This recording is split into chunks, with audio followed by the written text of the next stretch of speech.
Hi girls, this is a follow-up after 10 months of having my Novasure ablation. For those who have already commented, I believe I've gotten like 30 comments on a video that I posted about my Novasure ablation and where I was at, I think 4 months in to having the surgery.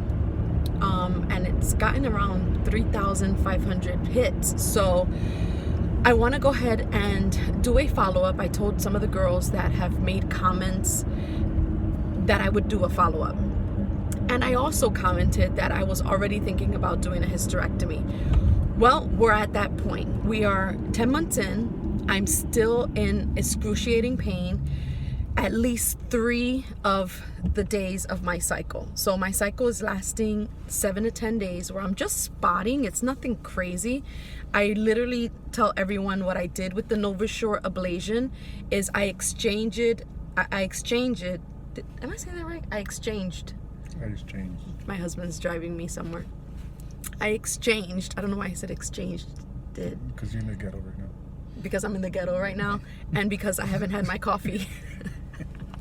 So I exchanged heavy flow for excruciating pain. That's what I did. I feel like that's exactly what I did to my body. I punished myself in that way. At least, even though the flow was really heavy because of my thyroidectomy that I had 4 years ago, I would have had that and preferred that than the pain that I go through. And my husband is a witness that I am 3 days in bed because I can't sit, I can't stand, I can't move. It's awful. It's excruciating, contracting pain. But I mentioned that in my previous video, which you've probably already seen. I'll have the link below. So I finally saw the doctor. And after looking at everything and all of my records, 70 pages worth, because I've had colposcopies, biopsy of the cervix, biopsy of the endometrial wall, then decided to do the Novasure ablation, had an ultrasound before the Novasure ablation. Like, it was just tons and tons of stuff. Like, they know everything what's going on inside my body. My uterus is slightly tilted forward. That could be because of the babies. I don't know. And because my last baby was breached.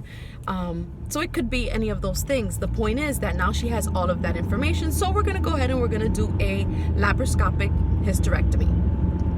The thing is that because there's scarring and she says I have post-ablation syndrome, that means parts of my uterus did not actually burn.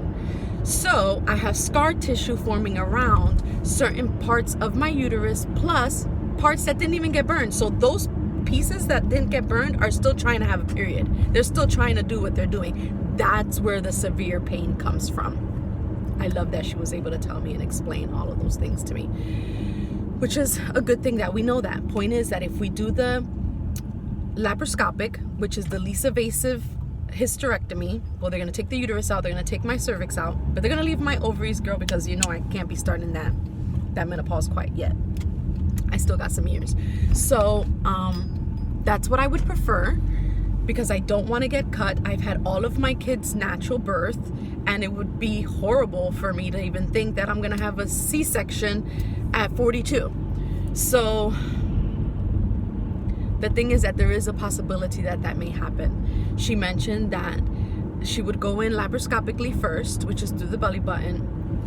If for some reason there's just too much scar tissue and she cannot see what she's doing and it's going to just take too long, it's already a 3.5-hour surgery. If it's going to be too much for her to try to see and take all the scar tissue out in order to remove my uterus, then she's going to abort and go ahead and just either cut from my belly button down or, of course, the bikini line, the regular like C-section incision.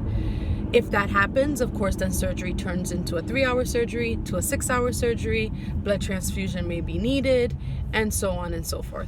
My appointment is June 11th, and right now it is mid-April. So I'm preparing myself mentally and my family. I do a lot of travel. I'm a Mary Kay director, so I'm in the beauty cosmetics industry, and I travel a lot. So I've separated that time, those 6 weeks, to recover. And yeah, that's where I'm at. But it still means that I have April and May of cycles waiting for me. And I'm not looking forward to that. So wish me luck, and I will be back here on YouTube with another video. By that time, I would be already either on my way to the surgery, just like I did with my Novasure Ablation, or I'll be already recovering, and I'll let you know how my surgery went. Thanks for following me in this journey. Bye, girls. Don't forget to like the video and to subscribe to my YouTube channel.